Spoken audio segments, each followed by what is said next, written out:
I think we're live, Dipak. Looks as if we are, Phil. Nobody's watching, but we are live. So, welcome to 100% LCFC. I'm down here, we're in Yates's bar in Leicester, aren't we, Dipak? Very nice it is too. Come down, a little bit of a lunchtime chit-chat. We thought we'd talk about Leicester City and ask us any questions you've got. We'll comment back to them because we are out here live. Somebody's just clicked on watching. Thanks for watching that one person. There we go. Two now. Two people. Fantastic. Dipak, let's talk about Jamie Vardy. Should he give up on bothering with England? I know he obviously won't do that, but last night, sat on the bench. Saturday, he came on for 15 minutes at the end.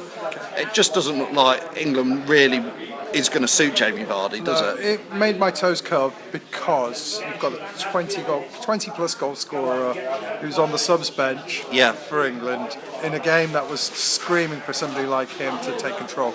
So it asks a bigger question: why isn't he being selected? Why do you think it is? And the popular theory is that he doesn't play for a big club, blah, blah, blah. But his club form hasn't been brilliant either, to be fair. Okay. What, you're saying Vardy this season, you're saying, has not been looking so good? I mean, I think most fans would agree with that. Do you agree? Put in your comments here, what do you think of Jamie Vardy? Let us know, we're talking about him. But do you think, has he lost a bit of the edge, maybe, Dipak? I think strikers sometimes go through a slump. I don't think he's lost his edge so much. I think we're still finding our way in terms of how to play with him, Slimani. I personally think Okazaki would be a better duo with Jamie Vardy, but there's arguments to be made for both. I think we're still trying to find our shape, and I think once we do, we'll see Vardy on afterburners. I'm just reading a few of the comments here. Jason Mills says Vardy should tell England to shove their number 9 where the sun don't shine. Yeah, Jason, you could be right with that one. Robert Ross says, why isn't Vardy given a chance? Just does it. I think that's it. Yeah. If you ask me, if Harry Kane was fit, I'm not even sure Vardy makes the squad anymore. I think Lingard seems to have come in, and Rashford. And they are younger, a lot younger, aren't they? Yeah, they are. Rashford, for me, is probably England's brightest star at the moment. Okay. He looked pretty good when he came on last night, I'll give you that, Rashford. He was making far more dynamic runs. But Sturridge, I wouldn't have had Sturridge in there myself. Wouldn't have had Sturridge in there, but it's the modern game now. People play with one up front. The days of when you could have two players, a striking partnership. Do you know, I think we've had so many meaningless friendlies. We missed the trick. We could have played Carroll. There we go. Carroll and Vardy together would be an interesting combination, I think. Do you think so? Yeah. Big target man. But Vardy's runs and is relentless. He pursues every single lost ball. To not give somebody like that a chance is something wrong with the selection committee, I think. Well, yeah, selection committee. It's obviously not the manager, I don't think, making these choices, is it? No. Keep putting your comments in below here. Let us know what you're thinking on Leicester. We're going to move on shortly to the match on Saturday, Chelsea. Just got a couple of comments here to read out. Nicky Clapman says, I think he should be put on more for England. Nathan Stearns says, Vardy needs to perform for Leicester first. Well, he did perform last season. 23 goals, top scorer for Leicester, second top scorer, and he missed out because he missed that penalty against Everton in the final match, else he'd have been joint top scorer. So I think he's earned his chance to have a decent run out, and he just hasn't been given that with England. Well, he could well be a fantastic international player, even though he's having a muted season as a club player. But I think Vardy may have had a slow start, but I don't think that he's overnight become an underperformer. I think it's just a question of finding the right mix that we've got, the way that we're playing, and he'll be on fire again. I mean, Greg's just put in the comments below, he said, what about Charlie Austin? He says obviously he doesn't play for Leicester, but 5 goals in 5 games and he wasn't given a shout. I agree. The England set-up, I mean, what was Walcott doing in there again? And I mean, Jordan Henderson last night. We've got Danny Drinkwater, who doesn't even get in the England team. Jordan Henderson not only in the England team, but was captain of it. And if you ask me, he didn't have a great game, gave a couple of loose balls away. I think we were lucky to get away with a 0-0 draw last night. I think we were very fortunate. But did you read that article by Gary Neville? He said that the selection is based around the players that they've invested the most in, which is why Danny Drinkwater wasn't selected. Is that right? By the FA have invested money? We're going with the players that we've invested in. We believe that because we've invested so much in them that they'll come good, which is quite a dangerous precedent because it then suggests that if you're not good enough, you're not good enough simply because you've not been invested in. So this is where your Charlie Austins and your Vardys and your Danny Drinkwaters are not going to get a game. Well, let's look forward now. Like I say, we're down here at Yates. We are down here live. It's 100% Phil, 100% Dipak. We've got, to be fair, we've got a beer tower that we can give away to anybody who comments in here. Now, our beer tower is 8 pints of beer, whatever beer you want to put in it. You can come and get it on Saturday because the game is live down here. I think it's a 12:30 kickoff. Yep, it's live on the TV. So you can come down to Yates, get your free beer tower for one person. We're only giving one away. If you're not going to the game, you are going on Saturday, aren't you? I am going to Chelsea. It's an ungodly hour for me to wake up and go to an away game. But how are you getting down there? I'm going to go with the coach from the Counting House, yeah, Austin Clark. So excited. Stamford Bridge. This is what being in the Premiership's about, isn't Absolutely. it? Games. Absolutely. Great game to go to, and you're going to be bringing us a bit of the flavour on 100% LCFC, aren't you? So hopefully, a few photos. So yeah. If you see Dipak around, go and catch him. Yeah. Say hello, get your photo with him, and tell him what you think of the match. So is Vardy? I mean, Vardy on Saturday, he probably needs a goal, doesn't he? I think most Leicester fans would be like to see him score. He needs a goal, and what better place than Stamford Bridge to actually get that goal? You know, that would work wonders for his confidence. Yeah. It would be superb. But I also think Slimani would be in with a good shot of getting a goal.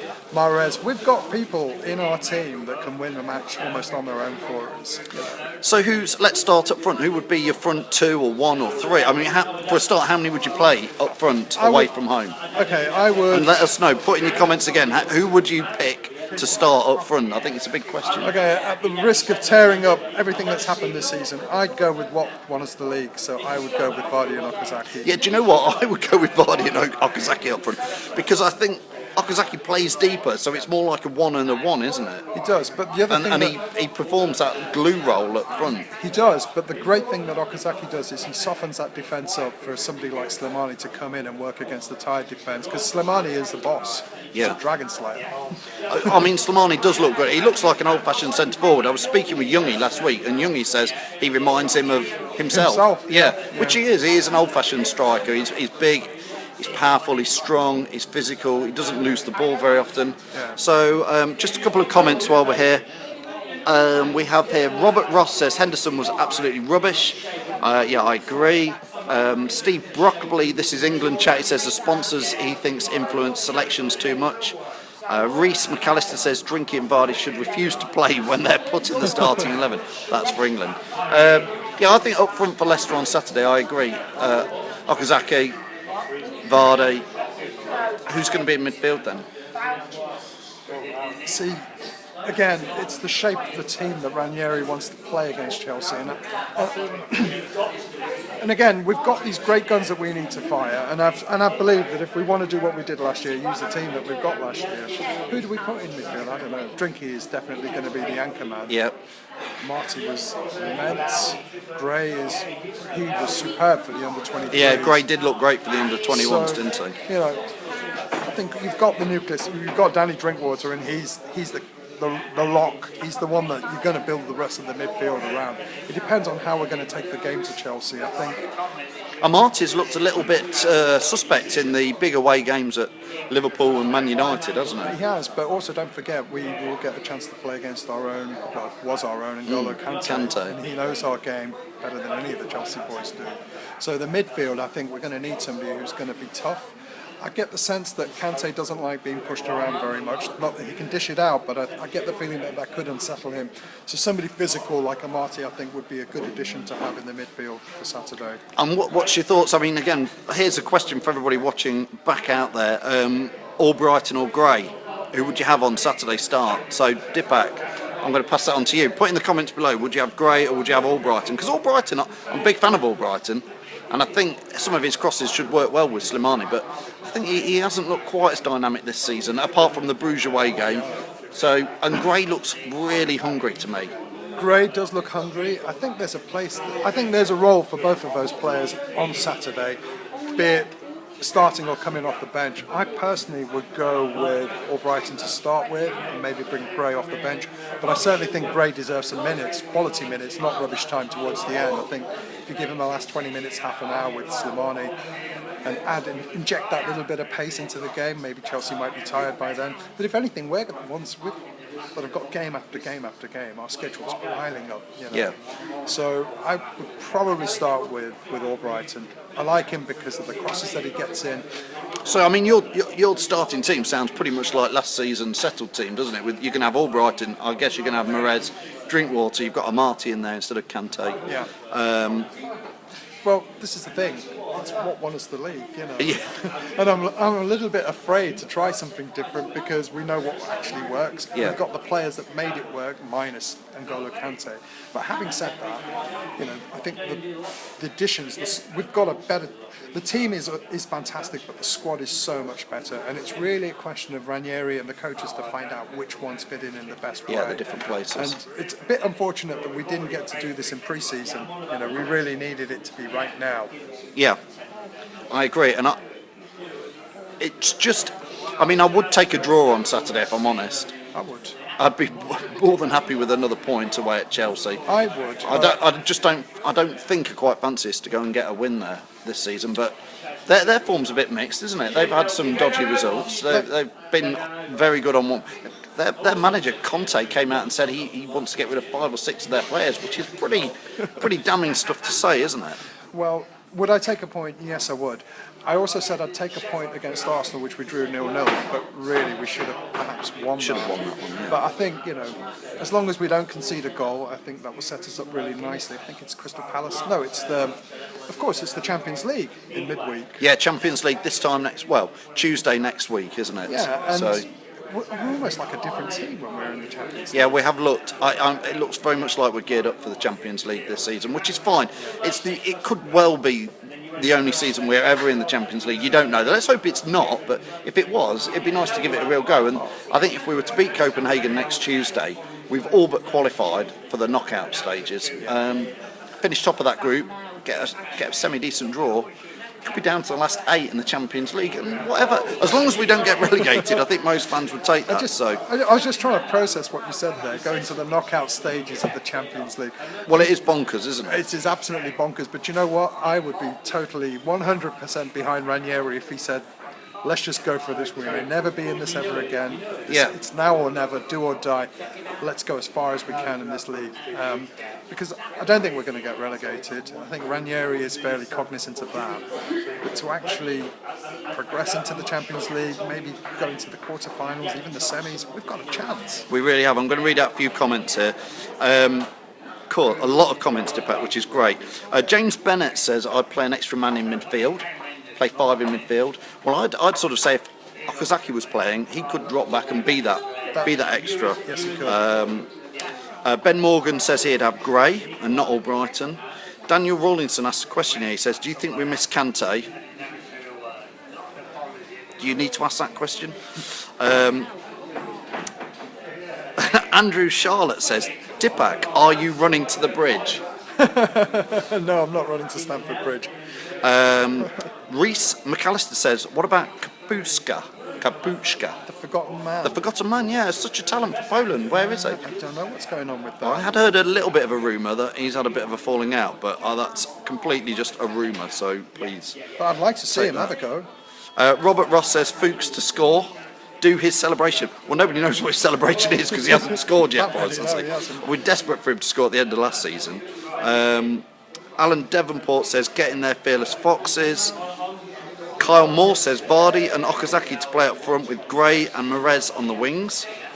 Sean Allen Wright says he'd have Vardy and Slimani. It just might be too much. A few more comments here. Jake Dutton says Gray, definitely. Gray to start 100%. Although Reese comes back and says Albrighton. Again, Chris Townsend's suggested Kapuchka. Kapuchka, he said he played last night. Did Kapuchka play last night? I don't know if he did. I'm not sure. A few more comments here before we go. Ben Morgan says, how about playing a 4-3-1-2? Shinji behind Vardy and Slimani. Yeah, cool, interesting.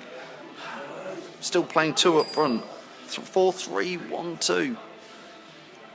It's a lot narrower, isn't it, for us? But we need the width in midfield. Yeah, I think we need the width. We do. For me, I'd be tempted to play 4-5-1, I think, and just have a runner up front, have a Vardy. and then a Slimani, and have Okazaki in that midfield maybe. Again, I don't think Mendy's back yet. No, he's not. He's not back. Musa's another one that could do a job. These defences do not like people running at them. It terrifies them. Yeah, sit back a little bit deeper and then go out a bit faster. So, last few comments. Don't forget, anybody who's commented, we're going to pick one person out at random, and they're going to win the beer tower. So, you've probably got 60 seconds to put your name into the comments below if you want to win a beer tower down here at Yates's. Which I'll help you drink. You're going to. Yeah. You're at the match. I'm at the match. The game is on live down here on Saturday. So if you're not going down and you fancy coming out and having a beer on a Saturday, get down to Yates. It's on Beaver Street, Beaver Drive, Beaver Street, Beaver Drive's training ground. Yeah. That's where all the graft is happening right now. Kickoff's at 12:30. You think they're grafting down there? They are. They'll probably be down the pub or down the bookies. Not really.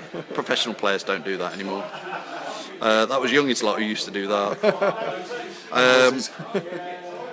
Natasha Jackson, hello, thanks for watching. She says Casper is one day older than her. Fascinating fact. Thomas Chamberlain says he'd have Gray and Mendy on. I'm not sure. I mean, obviously it's only Wednesday today, so we're not sure if Mendy's going to be fit or not. But I'd like to see Musa get more of a run out though. I feel a bit sorry for Musa. We bought him for 15-16 million, and again, not really been given a shout. We talk about Vardy not getting a shout for England. Musa not being given that opportunity really up front. Yeah, but that friendly against Barcelona, I thought Musa was the real thing. Yeah, well, he looked good, didn't he? Looked two great goals. Clive Orridge says, can you say hello? He's in Perth, Australia. Good night, mate. Perth, Australia, watching us two idiots in a pub in Leicester. Wow. Talking nonsense, as if we know anything. I think Hitesh Patel from the USA. Yeah, hi Hitesh. Wow, whereabouts in the USA are you watching? And what time of day is it over there? Probably 8 o'clock in the morning, isn't it? Robert Ross, let's finish off with him, says Okazaki, Vardy and Slimani. A couple of people gone for that. What about Ujah? Nobody's mentioned him. Ujah, well, I think Ujah comes on in the 78th minute and wins the match and tries to win you a match. Yeah. Much as I know a lot of fans aren't big Ujah fans, I think Ujah is brilliant. I like him as well. I just think he always looks like he wants to come on and do it. He's just very professional. Yeah, he is. So I really like him. Last couple of comments before I'll let you randomly pick a name to win this beer. No, I can't do that. I know too many of these people. Right. Jason Carrier says, how come Danny Simpson wasn't called up at right back last night? Because he plays for Leicester. Yeah. That's why. I think so. Like Drinkwater. But that he plays for the wrong team. Simpson's been very, very good. He's worthy of a call-up. Thomas Chamberlain's just confirmed Kapuchka came on for the last 20 minutes for Poland. So he's good enough to play for Poland, but can't get near the Leicester squad. I think the last home game, Musa didn't even make the squad. No, he didn't. Wasn't even on the bench. Why would you not have your £15 million striker in your squad? I'm not questioning Ranieri. All hail Ranieri. Right, I'm going to pick somebody at random, and hopefully nobody from Australia to win this beer. I'm going to pick Jack Smith, who commented about Gray rather than Albrighton. So Jack Smith, if you can get down here on Saturday, put in the comments, let us know, and you've got an 8-pint tower of beer waiting for you. Commenting, and thanks Dipak, thanks for joining us. Thanks for joining the team. Great 100%. To be a part of it. Thanks for everybody who's watched from Leicester, Australia, Perth, America. We'll see you all soon. Bye.